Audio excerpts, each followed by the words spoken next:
Good morning class. Shri Deepchand Chaudhary महाविद्यालय में आज बी फर्स्ट ईयर में आपका प्रत्यक्षीकरण, जो कि हम पहले टॉपिक जो कर रहे थे उसे आज आगे कंटिन्यू करेंगे। ठीक है, तो जो आपका फर्स्ट है आपका जैसे कि हमने पहले आपका नेचर समझ लिया था, डेफिनेशन समझ लिए थे और हमने कैरेक्टरिस्टिक्स भी देख ली थी कि परसेप्शन की कैरेक्टरिस्टिक्स क्या होती हैं। ठीक है, आज हम देखेंगे डिटर्मिनेटर और आपकी कंसिस्टेंसी।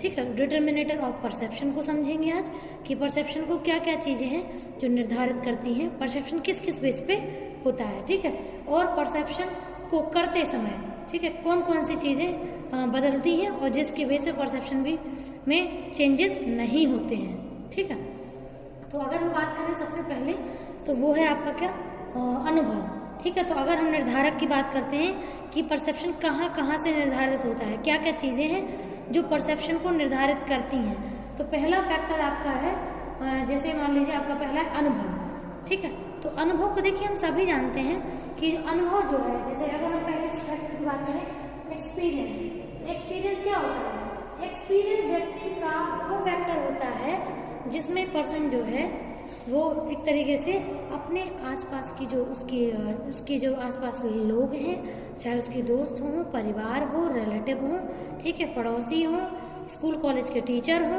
ठीक है, तो ये सारे लोग आपस में जब मिलते हैं और इनके जो अनुभव होते हैं वो अनुभव भी उस व्यक्ति के अनुभवों पर अपना प्रभाव छोड़ते हैं। ठीक है, जिसके बेस पे ही व्यक्ति दूसरी चीजों को परसीव करता है। ठीक है, जैसे कि इसका एक एग्जाम्पल मैं आपको बता रही हूँ। जैसे एक बच्चा था, रियल एग्जाम्पल है ये, एक छोटी बच्ची थी। ठीक है, तो उसका क्लास 12 चल रही थी। ठीक है, और वो सब्जेक्ट अपना ही सब्जेक्ट लिए थे साइकोलॉजी। ठीक है, मनोविज्ञान। तो साइकोलॉजी की स्पेलिंग हम सभी जानते हैं पी से स्टार्ट होती है। ठीक है, लेकिन उनकी जो मैम थी जो उनको पढ़ा रही थी ट्यूशन, ठीक है, ट्यूशन टीचर जो थी उनकी, तो उन्होंने पी की जगह एस से स्टार्ट कर दी साइकोलॉजी की। ठीक है, एस से स्टार्ट उन्होंने स्पेलिंग कर दी। तो जब जो पर्सन है, जब उन्होंने उसे टोका कि बेटा आपका जो ये है ये गलत स्पेलिंग है और आपका एस से स्टार्ट नहीं होती है, पी से स्टार्ट होती है, उन्होंने सही स्पेलिंग उसे लिख के भी बताई, लेकिन उसने ये बोला कि मेरी मैम ने ये मुझे लिखवाई है, मतलब यही सही है। ऐसा उसने क्यों बोला?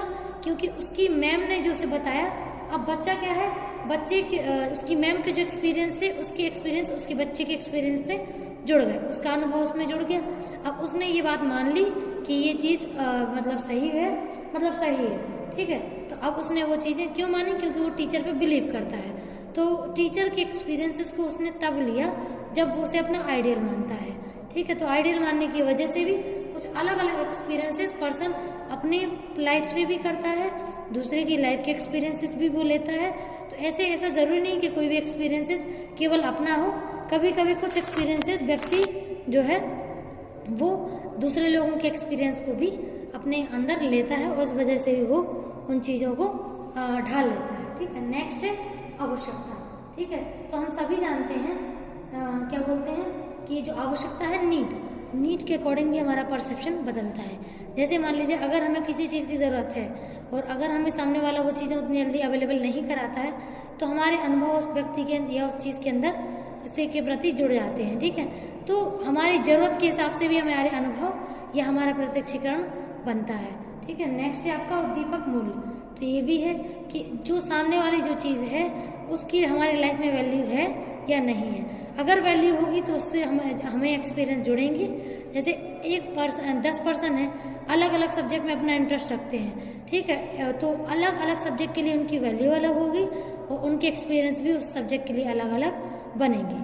ठीक है, वो सेम एक्सपीरियंसेस उनके नहीं बनते हैं। ठीक है, तो ये है। अब अगला है प्रबलन, रीइंफोर्समेंट। तो अब रीइंफोर्समेंट की हम बात जानते हैं। रीइंफोर्समेंट क्या होता है?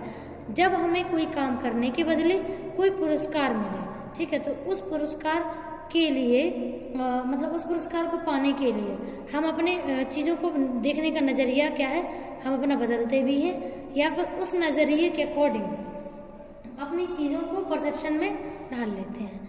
ठीक है, तो ये भी होता है कि हम जो भी हमें अगर कोई चीज़ हमें रीइंफोर्समेंट या पुरस्कार देती है तो हमारा परसेप्शन उसके लिए अच्छा होता है। लेकिन अगर वही चीज़ मान लीजिए हमें बाद में दंड देने लगे या मतलब परेशान करने लगे, तो हमारा परसेप्शन उसके लिए बदल जाता है और हम उसके लिए नेगेटिव परसेप्शन हमारा उसके लिए हो जाता है और हम ज़्यादातर चाहते हैं कि हम उसे अवॉइड करें। ठीक है, तो ऐसा होता है ना। अब इसके बाद अगला है प्रत्यक्षिक सुरक्षा। तो जब हमें जैसे मान लीजिए अगर हम कोई चीज़ देख रहे हैं या महसूस कर रहे हैं, ठीक है, अनुभव कर रहे हैं, परसेप्शन कर रहे हैं और उस परसेप्शन से हमें फ़ायदे हो रहे हैं, या फिर मान लीजिए कोई चीज़ हमें नुकसान दे रही है और हमने अपने फ़ायदे के लिए उस परसेप्शन को चेंज कर दिया, ठीक है, तो हम क्या करेंगे, अपनी आवश्यकता अनुसार हम अपने उस परसेप्शन में बदलाव करते हैं। क्यों? क्योंकि हमें वहाँ डिफेंस की ज़रूरत पड़ रही है। ठीक है, तो परसेप्शन कई प्रकार से बनते हैं। जैसे पहला अनुभव, जब पर्सन एक्सपीरियंस लेता है, ठीक है, तो एक्सपीरियंस के बेस पे भी व्यक्ति अपने क्या बोलते हैं परसेप्शन बनाता है। ठीक है, जो से भी एक्सपीरियंस उसे होते हैं। दूसरा है नीड, जैसे उसको ज़रूरत होती है उसी हिसाब से उसके परसेप्शन डेवलप होते हैं। ठीक है, और नेक्स्ट है आपका दीपक मूल। ये तो सही बात है, जब हमें लाइफ में जिस चीज़ की वैल्यू होती है, हमारे एक्सपीरियंस और हमारा परसेप्शन केवल उन्हीं चीज़ों के लिए बनता है। ठीक है, और अगला है प्रबलन। ठीक है, तो प्रबलन से भी इम्पोर्टेंट है। अगर आपको प्रबलन में पुरस्कार मिलेगा, रिवॉर्ड मिलेगा, तो आपका परसेप्शन उसके लिए पॉजिटिव होगा। लेकिन अगर वही चीज़ आपको या कोई और चीज़ आपको पनिशमेंट देती है या ठीक है दंड देती है, तो आपका जो क्या बोलते हैं परसेप्शन है वो नेगेटिव बनता है। ठीक है, और डिफेंस में तो ज़्यादातर लोग परसेप्शन को बनाते ही है। ठीक है, नेक्स्ट है इसके बाद आपका प्रत्यक्षीकरण स्थिरता, परसेप्चुअल कंसिस्टेंसी। तो हम ये सभी जानते हैं कि इसका देखिए सिंपल सा मीनिंग ये है कि अगर हमें किसी भी चीज़ का रियल फॉर्मेट पता है कि ये चीज़ ऐसी है, तो उसका वास्तविक रूप तो नहीं बदलता है, लेकिन हमारा परसेप्शन जो उसके लिए है वो बदलने के बावजूद भी हम उसको परसेप्शन में चेंज नहीं करते हैं। मतलब वो चीज़ें भले ही फिजिकल फॉर्म में हमें चेंज दिखें, लेकिन हम साइकोलॉजिकल फॉर्म में उनका परसेप्शन चेंज नहीं करते हैं। ठीक है, जैसे हमने आपको बताया था कि सेंसेशन और परसेप्शन दो चीज़ें होती हैं जो आपस में जुड़ी होती हैं। तो यही है, इसमें सेंसेशन तो चेंज होता रहता है, ठीक है, लेकिन परसेप्चुअल कंसिस्टेंसी में हम परसेप्शन को चेंज नहीं करते हैं।